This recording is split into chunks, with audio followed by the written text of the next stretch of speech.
and welcome back to the Unscripted Dispatch episode 2, where I'm already excited because I'm so excited for this topic today.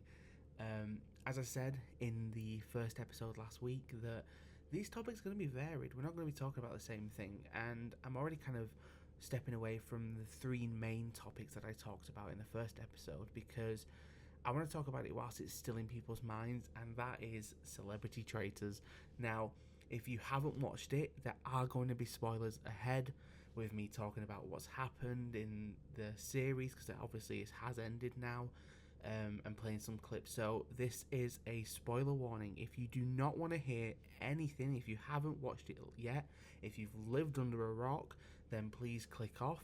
But if you have watched it or you just want to listen to someone talk about it, then please stay, because I am so excited. I absolutely love this show, love it so much. So to be honest though, I say that, but this was my first ever season watching it. I know it's been going on since 2022 with just the regular season when people come on and play the game, but this was the first season this year that it was the celebrity version. Now, I know the Americas have had other seasons before, but I think this was the first British one, so it was quite exciting.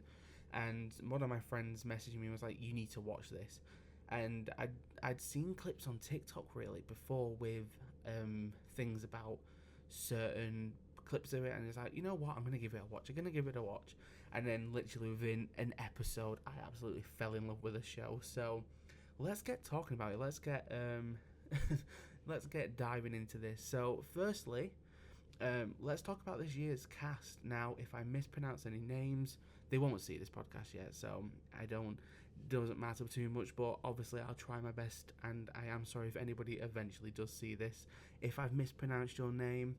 But so yeah, I've got some notes next to me because I don't want to miss anyone out, and I've got what they do, their professional jobs are. So let's get going. Let's just go read down the list. I think there's 19 celebrities, I think it was. Let's start with the first.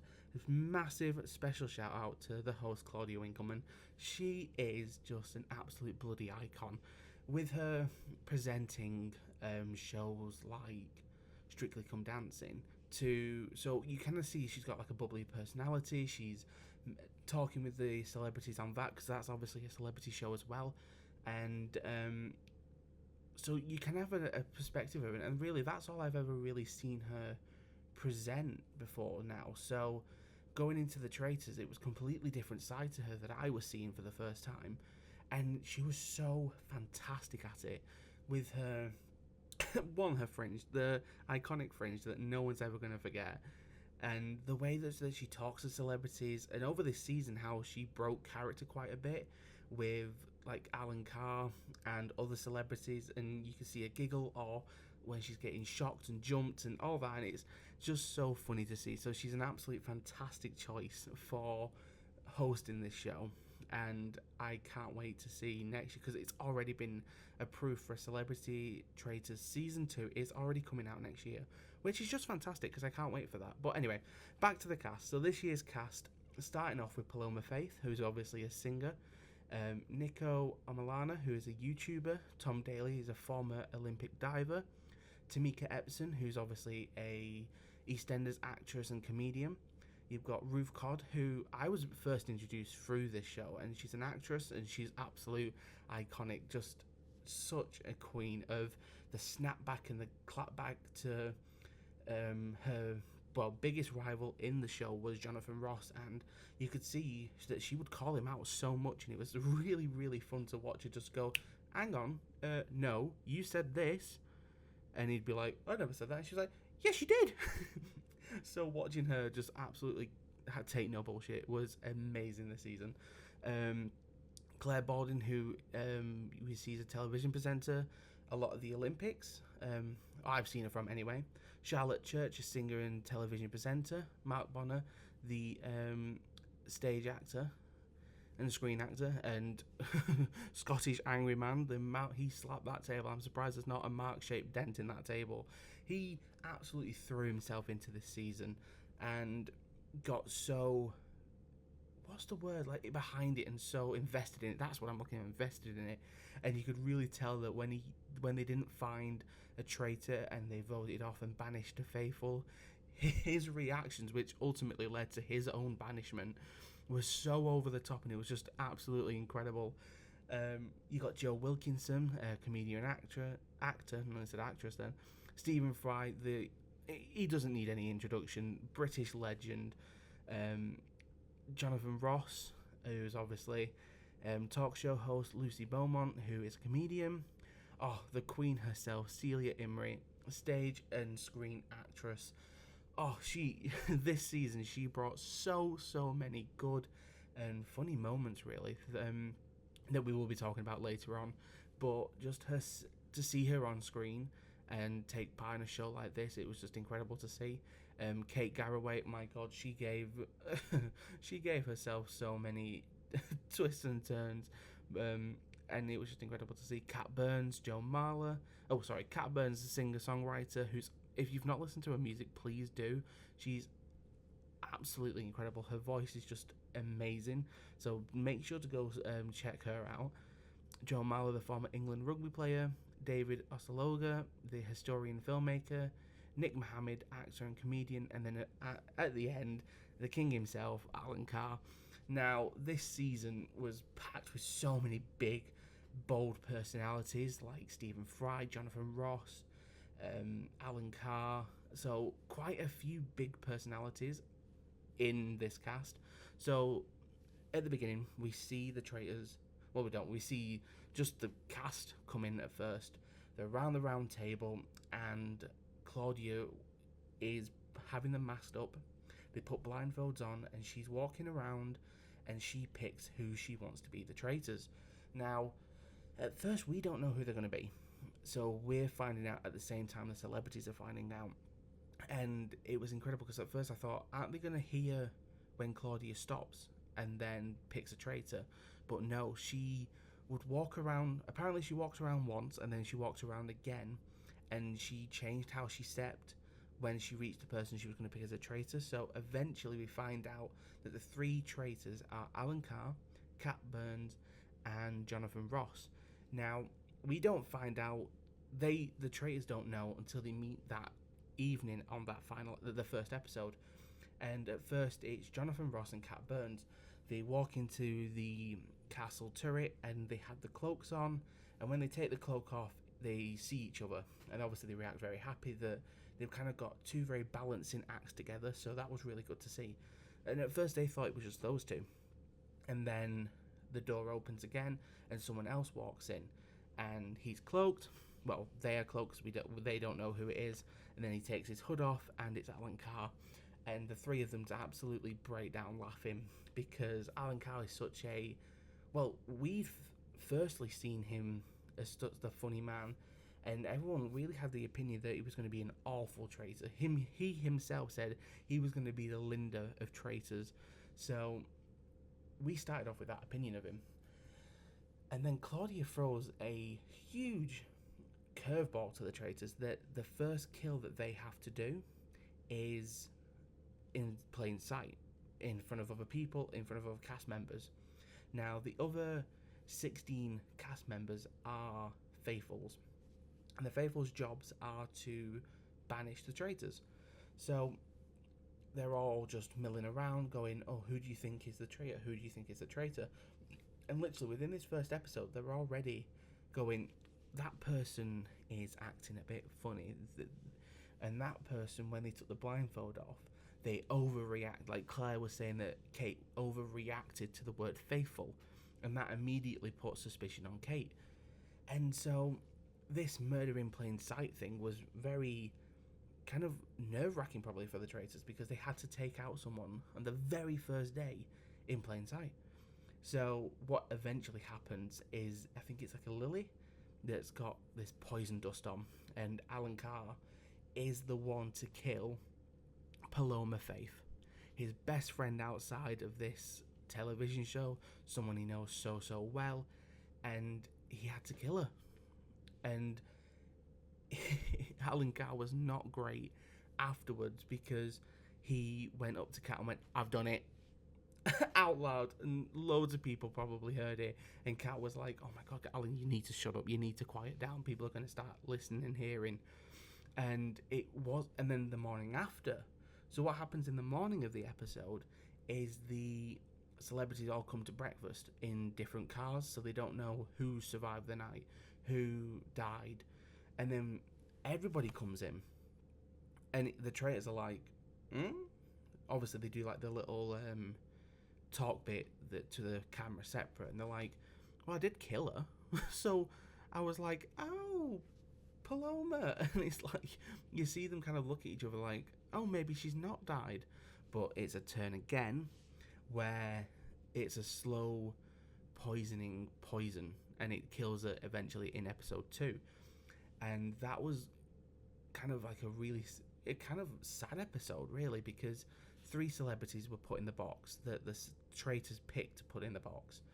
And when they guessed the right celebrity, and in the end it was Paloma Faith, Claudia slams this coffin lid on top of her, and her own music plays for her funeral, and it was like, oh my god, it was kind of sad, because even though she's not dead, but it just looked like a proper funeral, and it was quite scary, quite creepy, if I'm honest.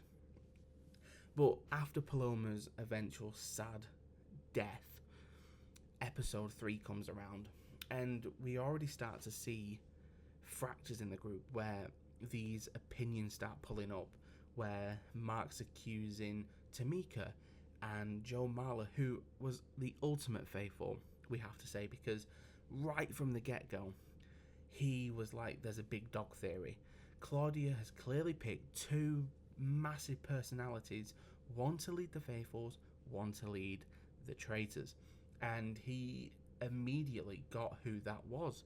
He said that Claudia picked Stephen Fry to be the ultimate faithful, the leader of the faithfuls, and Jonathan Ross to be the leader of the traitors.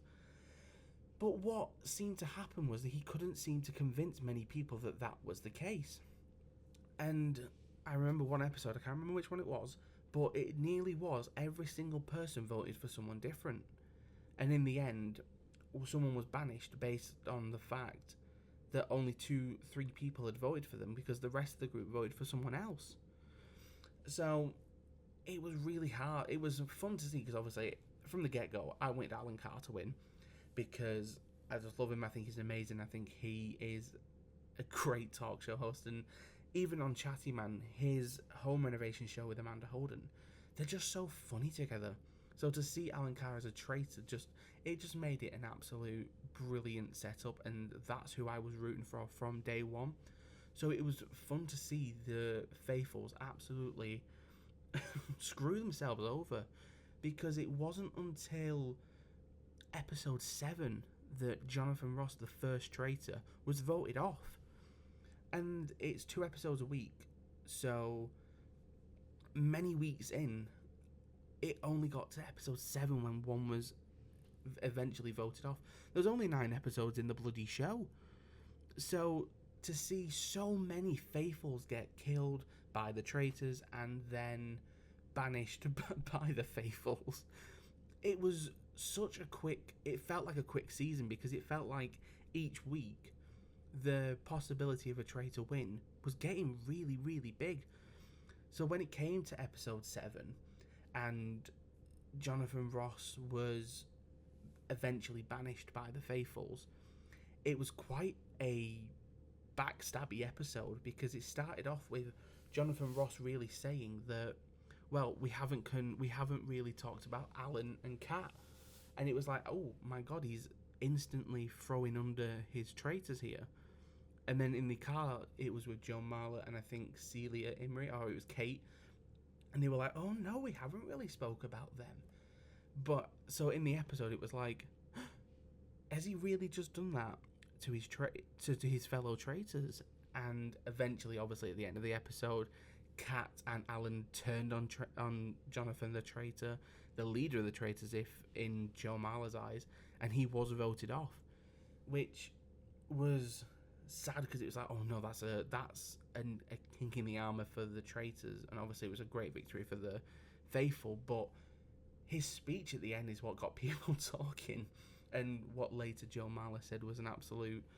It was just a pathetic speech because it was just so long and drawn on. So once a faithful, or in this case a traitor, is banished, Claudia gets him to stand at the entrance of the door and say, reveal if you're a faithful or a traitor. So he stood there and he was like, he gave this long speech. I can't even remember what he said because it was so long. And in the end he was like, I am and have always been faithful. And everyone had just that sigh of, oh, not again, because they've just voted off so many faithfuls prior to that. And then he goes, to the traitors, and they all erupt in this massive applause that they finally got a traitor. And it was just funny because then instantly, even though they had just got a traitor, when they go into the separate rooms afterwards, again, opinions are going around that they think this person, this person, this person. And the faithful were awful this season because every name they brought up wasn't a traitor. Kate Garraway made herself public enemy number one from the get-go with her overreaction. Well, it's what seemed to be on camera overreactions. Later on in interviews afterwards, she's like, that's just who I am. I was just really passionate about the game. But it brought eyes on her, and eventually she just get voted off on the episode before Jonathan and Ross, I think. No, afterwards. She was voted off afterwards. After episode 8, it was another curveball of that Murder in Plain Sight. And Alan Carr, who has become a serial killer, my God. Who would have thought Chatty Man from 10 years ago would become a serial killer on the Traitors? He was the voice behind the Bandit on the Murderings at night. He killed his best friend Paloma. And then he kills national treasure Celia Imrie at a dinner party that Claudia Winkleman throws because they got rid of a traitor after Jonathan Ross's exit and banishment. She throws this elaborate dinner for them, and Alan has to say these words that sound very Shakespearean. So what he did very, very cleverly was he quoted Stephen Fry, and he said, one episode, Stephen said to me these words, and then he had to say a person's name, a faithful's name that he wanted to kill. And it was very good because Celia and Stephen are really good friends. So it made plausible sense that Stephen had said this to Alan. So he repeated it to Celia, and which brought her sad demise. So 2 kills in plain sight, loads of faithfuls banished and murdered.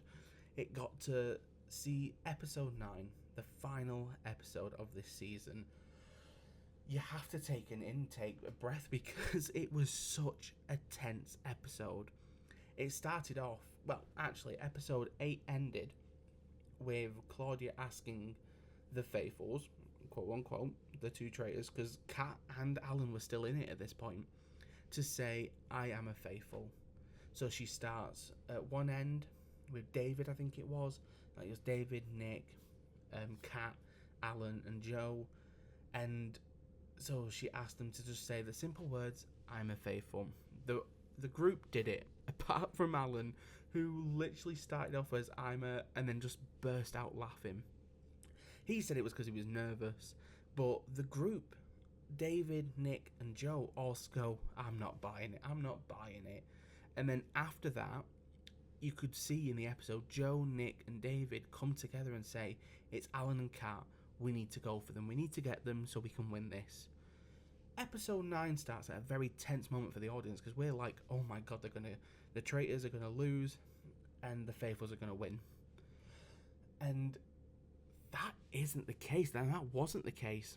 So they do this final episode, which their challenge was on a train, and they had to get keys and eventually money at the back of the train. And this train was moving. It was a proper steam train, and it was going down the tracks, and they had a certain amount of time to get the keys, get the cash, get off, and run to Claudia. That was the goal, and they did it. And this train when they got off the train, she was like, quick, it's going to explode, it's going to explode. And I remember saying to my mum, is it shit going to explode? That is just not going to happen. And then they're running to Claudia, the three of them, so James Bond style, or a movie that's a massive explosion where the main character looks over the shoulder to see the explosion. You're like, oh, come on. And all of a sudden, the back of this train just explodes in a massive explosion. And it was like, oh shit, the train did explode.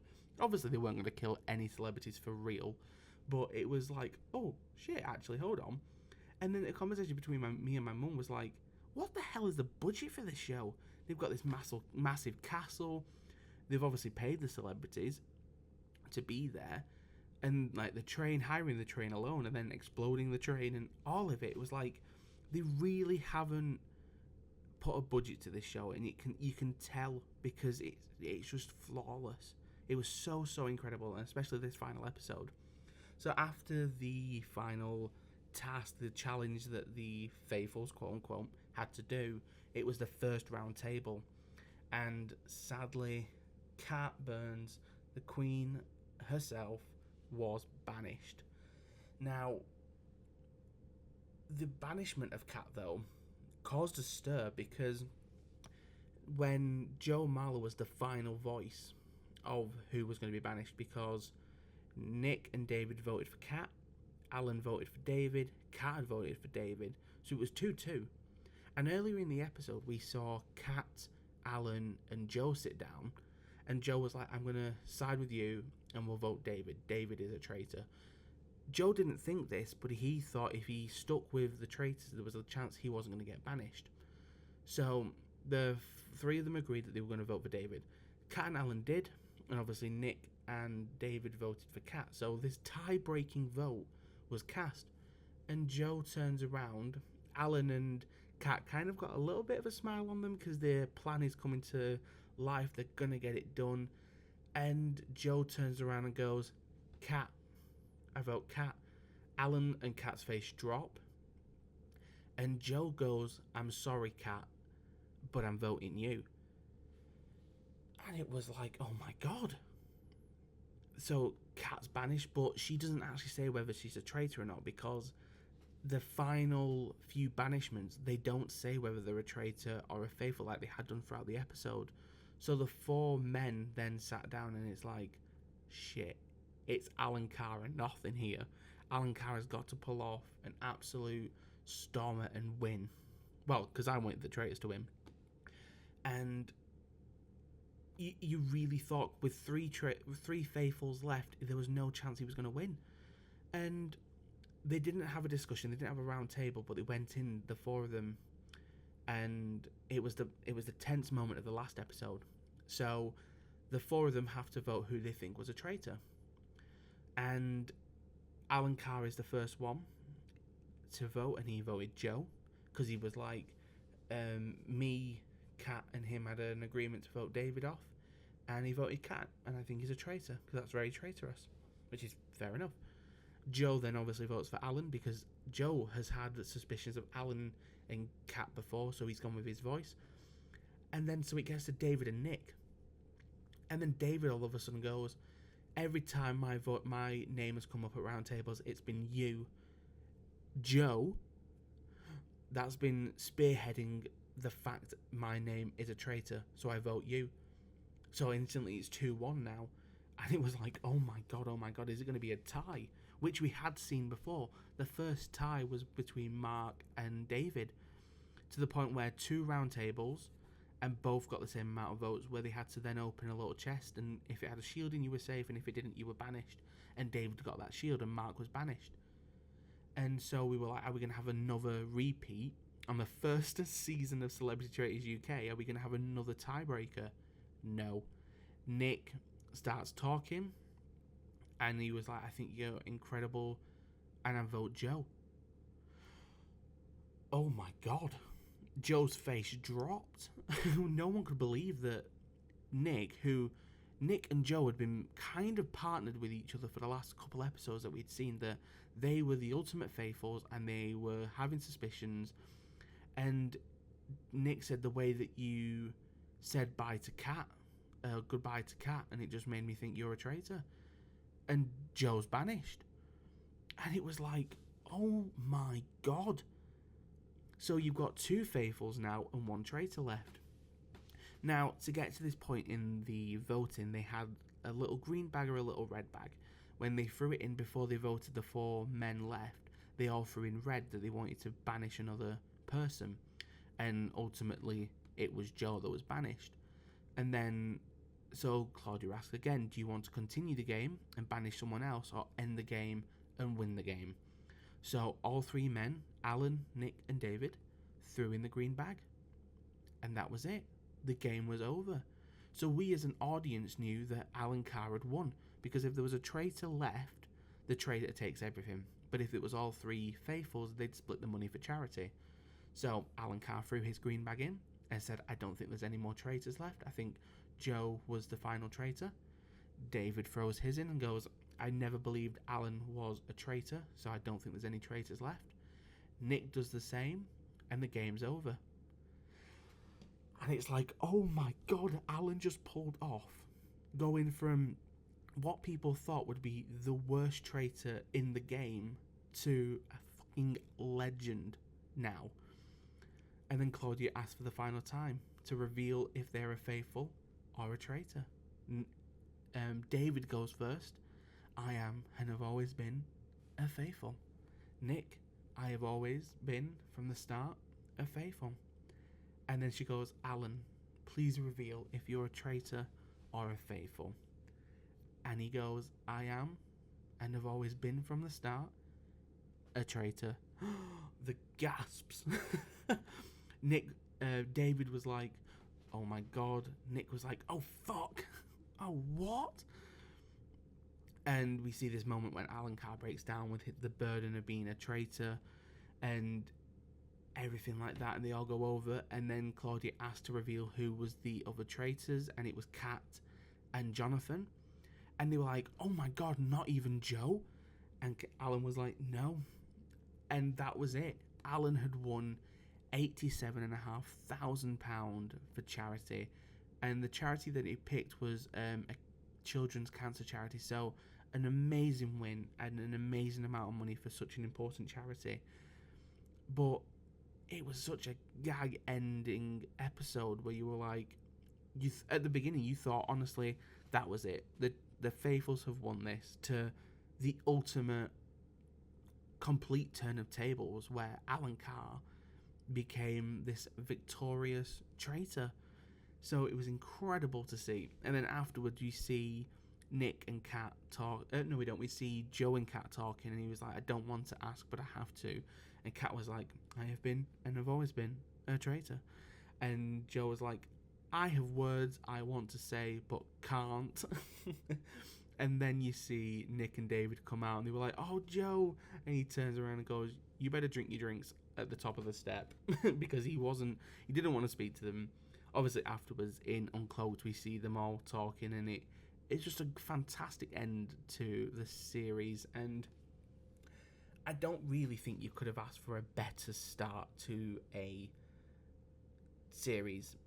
Obviously, as I said at the start of this, the Celebrity Traitors has already been going on in other countries, and this country had the normal version when just anybody can join.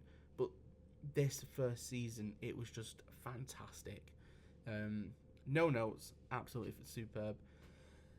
And that's really it. That was the series, with so many twists, so many turns, and just ups and downs where you think this person's going. Like, Jonathan Ross survived being kicked off the show for so many episodes. It felt like people would talk about his name during the thing, like, I think it's Jonathan, and then when he got to the table, they would be like, it's Celia. What? So the faithfuls really weren't faithful to themselves. They didn't trust themselves, and it was just fantastic to see. Each episode they'd get all really frustrated and then vote off another faithful.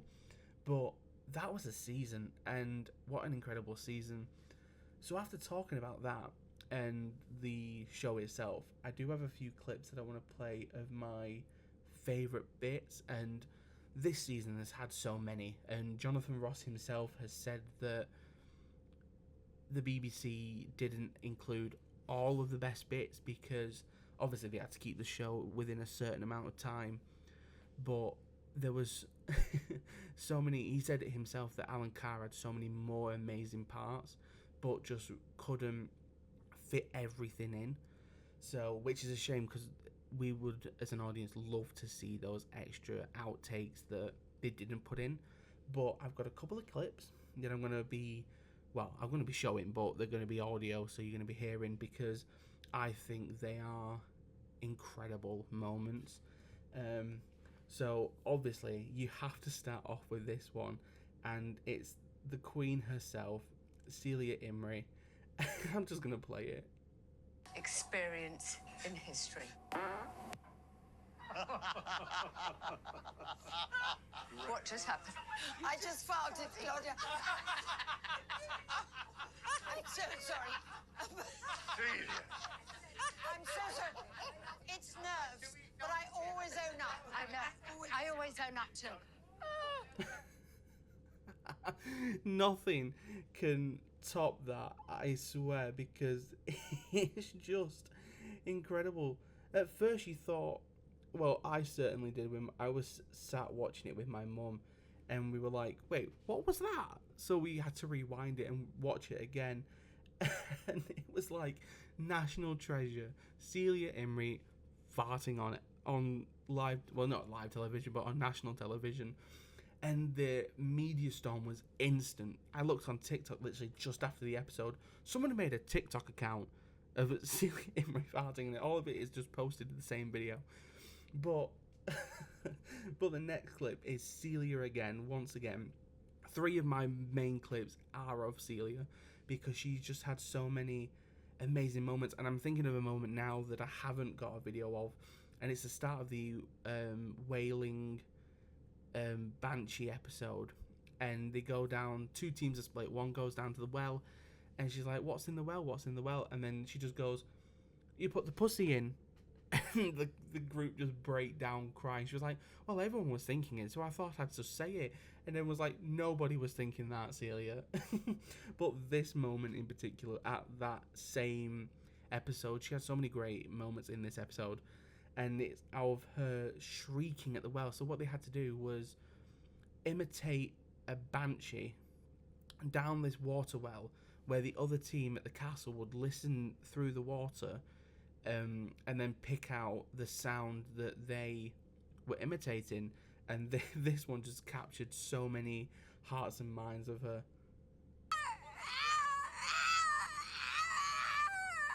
Celia let out a noise that I've never heard before in my life. No, it's the... Celia. And the noise that she made was just, you kind of took yourself back a second, because you were like, what the hell was that? And the noise that she made, eventually the faithfuls on the other side got the noise that she was creating, because she really created it so well, and she said herself that if you're gonna do it, do it. And she fucking did. And the noise that she made was I've heard conversation with friends after watching that episode, and we can just scream like that, and it's just so funny to hear this noise that I can't even do it, whatever she made, but she really put her back, mind, soul, energy all into that. But the next clip is of Kate Garraway.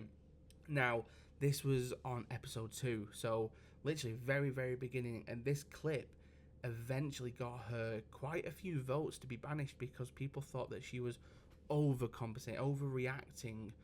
And Jonathan Ross says that maybe one of them's been recruited because all of them survived. And then she stands up and just very boisterously repeats what he said, and it was like, hang on a minute. So here we go. Hey, maybe someone was recruited. Maybe someone's been recruited. Hello. Hey, maybe... And it's that last bit of Kate Baldwin going, hello. Because she kind of, we all knew that no one had been recruited, but maybe someone's been recruited. And the over-emphasis on it, it was like, okay, you're kind of making yourself really look suspicious here. And another one of hers was at Paloma's funeral at the end of episode 1, or start of episode 2, it's one of them. And she goes flabbergasted, and we get that iconic clip of Tom Daly giving the fiercest side eye to her. And this was afterwards, where Tom, Kat, Charlotte Church, and Alan were talking about the about her saying that. It's Alan's response to him is so funny. My gosh, I'm flabbergasted. Like, who uses that word? You can't just call someone a traitor because they have a better vocabulary than you. Flabbergasted is like saying whoops-a-daisy, is it not? Alan this season has just had so many great snippy comebacks to people talking, and you can't say someone's a traitor because they have a better vocabulary than you. And his way of using his comedian and comic timing, I think, is probably helped his benefit to not be suspected as a traitor for so long. Because people had said to him that, I think you're a traitor. Like Celia said to him, Alan, I think you're devilishly smart, and I think you could be a traitor. And he turned around and goes, me? Little old me? No. While sat in like a snake printed jacket, and it was like the signs were all there, and nobody got him, and I think it was purely because of his comedic timing. But the last clip I want to share before ending this episode is of Celia and Alan, and it's got a few other people in it, and Celia was talking to a few other people in the dining room that she was going to go and snoop on other people's conversations and see if she could hear any goings on. So she goes into the kitchen where a few people were already having a conversation and says this. I've just left the table with the girls in the breakfast room to snoop on other conversations. You know, if you're snooping, you know you're meant to not tell people you're snooping. First law of snooping. First lesson at Snoop School. And then that went on to, that clip then goes on to the round table where they have to vote out the celebrity they think is a traitor. And Alan brings out this fantastic line that makes the entire round table, that's normally a quite serious event when they're all kind of like, this is my opinion, this is why I think it. He breaks up the group. Even Claudia's laughing, even though she has this very stern demeanor about her when she's doing like the hosting at this round table. Even had her laughing because it was just so funny. I've also gone for Celia. I think there's a lot of projection going on, and I think next time she goes snooping, she should look in the mirror. Thanks. As you can hear, it erupts. People erupt laughing because it was just so funny. And really, that's all I can say on the episode, on the season as a whole, because it was just so fantastic, especially this season. The cast, everyone, and eventually having Alan Carr win it, that was, for me, took the cake, took the cherry on top of the cake. It was fantastic. And as I said, it's already been renewed for a new season next year in 2026. So I am so looking forward to it. Hopefully I'm still doing this podcast then, so we can have like a year reflection from this most recent season to next, and I can't wait for it. So that is it for me today. I'm looking forward to the third episode next week, where we're going to be, I think we're going to be talking about concerts or solo travel. I'm not sure yet. I'm going to have a little think, and I'm going to get an idea together and record the next episode. But thank you so much for listening. Share your opinions below. Have you watched Traitors? Did you want the Faithfuls to win? Did you want the Traitors to win? Obviously, I'm Team Alan, so I was so happy with the end result of this. But let me know below. Did you love the season? Did you watch it? And yeah, so thank you for tuning in. Thank you for listening. And see you next week.